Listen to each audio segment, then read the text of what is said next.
foul. That was absolutely ridiculous. The Boston Bruins have won the Stanley Cup. Up on down. Here comes a 1-2 pitch. Red Sox win the World Series. I don't know. It's tough. Tom's up there, man. Being tough. Well, I've been a fan of Boston Celtics for, my whole life pretty much. First Celtics game was back when I was like 7 The years old. Boston Celtics became legendary.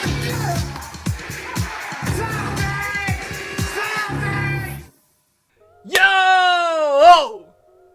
What's good, everybody? It's your boy Jesse Almeida here, back in with another reaction video. Celtics have made one trade at the trade deadline and one trade only. The Boston Celtics trade Jaden Springer to the Houston Rockets. Minor move, obviously.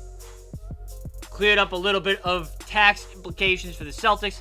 They are still going to finish the season over the second apron. And now they will be looking at the buyout market to add on to this roster because they cleared up 2 spots on the roster. Do I think they're going to use those 2 spots on the roster at the buyout market? I don't know.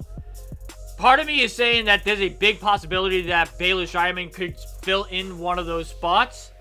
And then they maybe use the buyout market for... I don't know. Let's start it again! Lonnie Walker the fourth. Bring him home! Bring him back right now! Alright, guys, so I just want to make a little disclaimer, too. This is a few days after I recorded this video, and Torrey Craig got signed via the buyout market. The Celtics do still have 1 spot open left for their roster, and I'm hoping, still hoping, that Lonnie Walker the forced to move. It could be Daniel Tice still, I don't know. It could just be as simple as Baylor Shireman, but all this talk about the buyout market and everything else was before Torrey Craig got signed to the team. Just a little disclaimer there, and we're going to head on to the video. Oh, man, we're on round 2 of bringing Lonnie Walker back to Boston. Because at first, at the beginning of the year, Lonnie Walker was brought on to a contract to basically try out for the team. That's like the best way I can put it. And he basically got waived because of the tax implication. It wasn't because he wasn't playing good. He actually was playing better than Jaden Springer in the preseason. But because of the fact that we were over the second apron, it would have cost him $10 million to keep Lonnie Walker and Jaden Springer. They cut Lonnie Walker, which was so unfortunate. I got the news that Lonnie Walker was cut when I was in Disney World, the happiest place on earth. And then I got sad for a moment after seeing that Lonnie Walker the fourth got cut.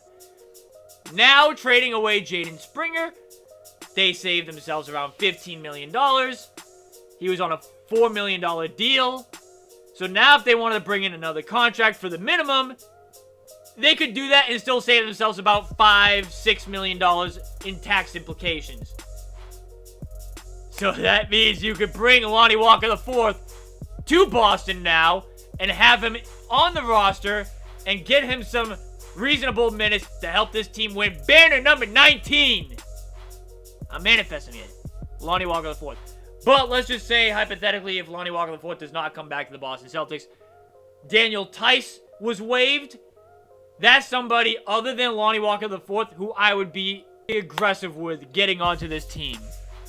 So, still some moves that the Celtics could make. I wasn't really expecting a big move. I did get a report on a possible big move, which I am kind of glad it didn't happen. I saw the good and I saw the bad in this report that I got from a source of a source. Kind of glad it didn't happen, so now I don't even have to worry about it, but now we're on to the buyout market. I didn't expect a big move from the C's, and now let's see what we can do in the buyout market. Because we're in the second apron, we will not be able to go anybody who's making over $12.8 million in the buyout market. So, like, fun fact also, let's backtrack real quick. Marcus Smart was traded to the Washington Wizards. What? Crazy. Insane. a potential buyout market, but unfortunately, he's making $20 million this season, so he will not be able to come back to Boston. Again, because we're in the second apron, we can't go after anybody in the buyout market over $12.8 million. He's making 20 right now, so that doesn't work. Maybe a reunion in the offseason, let's see, but yeah, there's going to be a couple names out there for the C's.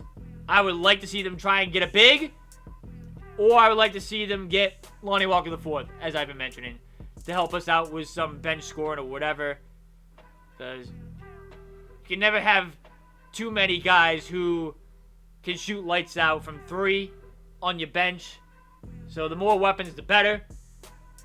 So we're going to react to this video here from NBC Sports Boston. Leave a thumbs up if you guys enjoy these videos. Right now, if you guys know what to do. Go check out our website. The link is in the description down below. Without further ado, stop straight into the video. Celtics got involved in the NBA trade deadline earlier today. Brad Stevens trading Jaden Springer and a 2030 second-round pick to the Rockets for a protected 2031 second-round pick. We will always remember the Jaden That's Springer unlikely game. to even convey, but the move will save Boston about $15 million from their projected luxury tax bill. All right, let's deep dive some big Celtics stories. Great game last night. We'll get to that in a second. We have our Celtics insider, Chris Forsberg. We also have Tom Giles from Celtics pre- and post-game. Forsberg, let's start with you. Can you just explain, like, the nitty-gritty of why they would part ways? Poor Jaden Springer, by the way. Can I just throw this out there? Like, we're like, hey, let's let you go out there and really get some minutes so that we can showcase you to a team and trade you away. I mean, come on. That's the only reason why they gave him minutes. Let's be real. Let's be real. Because he wasn't cracking any minutes up until last month. Obviously, the Celtics knew that the trade deadline was looming, and he was one of the only guys that was realistically tradable on this team. We knew this was why they gave him minutes. Come on now. We knew this was why. Showcasing him. They needed him in those games. And like, look, we'll always have the Jaden Springer game, but the reality of it is he was He maybe said the it too. 13th guy on this roster, and he had an elevated salary, $4 million. You took a little bit of a flyer on him last year, giving up a draft pick to bring him in. You got a year to evaluate. I think part of it was you're hoping you can develop him. Part of it was probably you knew he could be used at the trade deadline to potentially add to this team. Unfortunately, the way things kind of shook Didn't work down out, and right. the bloated roster that you have, if you move him, because they're in the second apron, because they've been so far beyond into the luxury tax, his salary actually counts 3.75 times the value. So he's Right. at $15+ million in total No, charge. thank you. So you eliminate that. Now, some of that will come back when they fill out maybe this 14th or 15th spot with a minimum player. But ultimately, you know, the one thing I keep coming back to is I know it's hard for people to be like, wait, why are they being thrifty here? Well, they spent $44 million in taxes last year in penalties, and then they're on pace for $50 million this year. I know it's no fun for fans to watch them have to part ways with a player, but if you had to lean on Jaden Springer at any point in the playoffs, something probably went wrong. Right. And I went back, and 97.6% of the playoff minutes are still on the roster Right. from last Exactly. season. So you feel pretty good about the top 10 that you still got here. And before we feel too bad for him, I mean, he won an NBA championship here. He's going to a Houston Rockets team that's got title aspirations of their own. He's gonna probably fit in pretty well with what Ime Udoka has going on there. And this is also probably going to give more of an opportunity to Jordan Walsh, who we haven't seen as much while Jaden Springer's been getting Yeah, those Jordan minutes. Walsh has been balling this year. He has. He's been good for the minutes that he's gotten. I want to see more of Jordan Walsh in these games. That's a good point. Kind of wanted to see who you had with Jaden Springer and Jordan Walsh, maybe make the decision there. But I mean, we knew Jaden Springer was going to be the guy out. But yeah, that's a good point, man. All right, well, Springer is on his way out, but will Brad Stevens make a deal to bring anyone back to Boston? Okay, for this was recorded tomorrow yesterday, afternoon's guys. Deadline. Just Here's a look at his FYI. deadline history. Of course, the big standout, that trade for Derek White 3 years ago, but he has Steal, added by at the least way. one player in all 3 of his years in charge. So who might he target this year? That brings us to the Ford Big Board. Built for America, built Ford Tough. Taking a look at several potential trade candidates for the C's. They've already been linked to former Celtic and current 76er Gershon Yabusele. How about That one would have been former Celtic sick. Javante Green, veterans Eric Gordon and Alec And Burks no. may also be available. I like Burke, Giles, no. I know this sounds a little crazy because it's just Gershon Yabusele, and maybe because I watched so much Olympic basketball and I saw him play a pretty significant. I wonder if he'll get waived by Philadelphia. You know what I mean? I mean, I know Philly's like in that play-in, like they're in that play-in situation right now, like it looks like. But I wonder, I don't know. Let me know. What do you guys think? Do you guys think Philly? They kind of already sold, right? They sold Caleb Martin. They sold a few other pieces, I think, in this trade deadline too.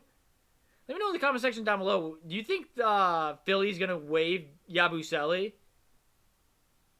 I don't know, man. I'm kind of shocked they didn't trade him because he's actually having a good season. Role for Team France. He had a big role when everybody else was out injured in that 76ers game the other night. I think he had 21 points. Like, to me, that's actually, if they're going to make a small addition, that's not a bad trade to make because that's someone I think who could give you not a ton of minutes, but some valuable minutes. Yeah. He's also a fan favorite, and yeah, I think he can give some minutes. And I'm not going to steal the thunder from Chris Forsberg because he's been beaten. He's having 11 points per game this year, almost 6 rebounds. Philadelphia kind of oh needs my him, though. God! Like, if they're going to make it, if they're going to have any chance at advancing or even getting into the playoffs, they're depending on Gershon Yabusele. So I don't think they're probably going to, be looking to help that's the true Celtics. Too. Much less I didn't think diminish about their that. opportunity at making it to the postseason. Damn, he's Devontae having a Green great would be an year. interesting one Good as well for him, because man. he's a former Celtic and also a good friend with Jason Tatum. All these He didn't guys that get you're looking any at minutes here when are he gonna was be here. I end-of-the-bench mean, he guys. did, but like they weren't meaningful Right. minutes. And for me, it comes down to he came back physical as you're hell. looking at filling out a roster, I always go back selfishly. Like by I want like to put the physical, I band mean back physical together. I want play. guys that have some familiarity. It eases the transition to the team. I mean, how many times they reacquired Daniel Tice and stuff like that. So for me, it comes down to who, by the way, got moved today. I love the idea of Devontae Green. We saw it in the New Orleans game. He was defending Tatum for a lot of possessions. He has a great relationship with Tatum. I think there's something to value there. Outside of that, I would even look at, what's Lonnie Walker's state overseas. Is there another guy out there that makes sense? And it's hard. Like Torrey Craig just got waived in Chicago, but again, these aren't needle movers necessarily. It might just be guys that help you plod through the regular Lonnie Walker is. Yee.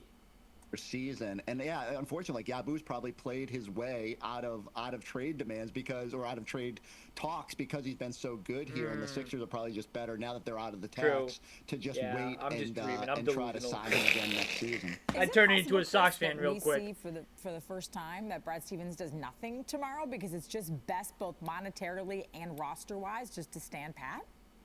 And so here, the thing is, like when I think about they have 2 open roster spots now, I've always kind of thought in my mind they'd do what they did last year. So last year they took Nimi Ishketa on a 2-way, elevated him to the parent roster, and did so late in the season, just as a reward both for what he contributed and to secure him a little bit into the summer when you kind of examine how far down the road you want to go with him. And I could see the same thing happen with Drew Peterson, who was called upon multiple times earlier in the year and would just have the familiarity here. It comes down to it, do they want to fill both those spots? It goes back to the argument. You want to be paying, okay, you just saved yourself 15, but now if you add $4 more million to the roster, it just gets murky. So I think Brad will be tempted, but I think it could be just waiting on the buyout market, and they're limited there. They can't sign anyone that was making north of the mid-level exception, which is $12.8 million. So the pool of players and the quality of players is going to be lower, but I'd almost be more intrigued by seeing when everybody else gets moved tomorrow, if like Durant gets moved, if Jimmy Butler gets moved, like if there's guys that end up on the scrap heap because teams have to move them to create space, I wonder if there's a better opportunity than necessarily spending another draft pick to bring somebody in. All right, well, after last night, it probably seems like they don't need to make too many moves. Perhaps the Celtics' most impressive win of the season, beating the East-leading Cavaliers in Cleveland last night. Boston went up by 20 points in the first half, and they held off a Cavs rally thanks to Derek White. He's back. He got 14 of his 20 points in the fourth quarter. But it was not just White. Hey, Unger, take the cell. Every member of the bench was a +10 or better on the night. I'll let this play out. Double from Al Horford, 9 hey, points from Pritchard. You thought you had a chance against us? For that right here. Yeah, I mean, I don't. Yeah, they were great. I mean, it's just Al Payton, Luke, and Sam were tremendous. Did I miss anybody? No. But just on both ends of the floor, their ability to their ball pressure, their offensive rebounding, their execution, To me, there's examples throughout a season when the team shows itself, and I feel like the team has shown itself in times, and the guys need each other, so it's just something that we got to continue to build off of. Chelsea, I don't want to get too ahead of myself because it was just, again, just a game in early February. But last night, to me, resembled the type of team we saw most often last year. Yes. Even though you didn't have your best Jason Tatum, your best Jaylen Brown. What program is this? Trenny's been reasonable 2 days in a row. Have we lost our minds? I mean, I'm almost on vacation, so maybe that's why. I don't know. Lucky you. Being Chris and Tom, is that what impressed me last night is even those guys weren't their best. Last year, you could depend on Al Horford, Derek White, Drew Holiday, Peyton Pritchard. I know Sam Hauser, wasn't a big contributor, but those are the types of guys. That's why they're good, because they're deep. And so if somebody's off, there's someone else to fall back on. And if Derek White and Al Horford kind of continue to play the way that they did last night, then to me, we're talking, it's easy for the Celtics to get back on track. It makes flipping that switch look a lot simpler. And I think Al Horford's the big one.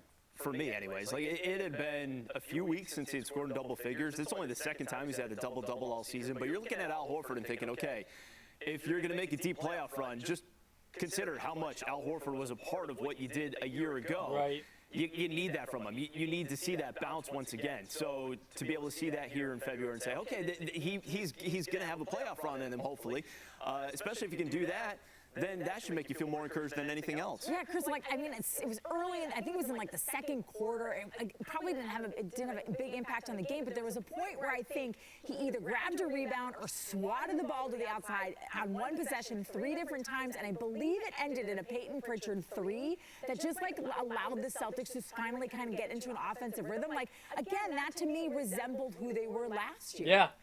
Yeah, look, no one rides the roller coaster more than me, and I'm just teasing you because I feel the same way. They have a bad game, and I'm sitting there thinking, man, maybe they do got to make a move. And then you watch last night, and you're like, oh, obviously they don't, right? They're just going to lean on the 9 guys that got you to a title last year, and you just got to hope that some of the up and down play, some of the unfocused moments go away when they are forced to be locked in a little bit more. And I think that's just what it boiled down to. Right. You could tell Al Horford when he's in Cleveland, whether it's repressed memories from the LeBron era or just knowing the magnitude of yesterday's game, wanted that one, and he was just so much better than what we've seen in recent games. And it's first double-double in 3 months, and he knocked down threes when he needed to. He was making hustle plays. He was defending. Celtics big men. I mean, even Porzingis, while he was really struggling around the basket, was great at defending Mobley, great at denying guys at the rim.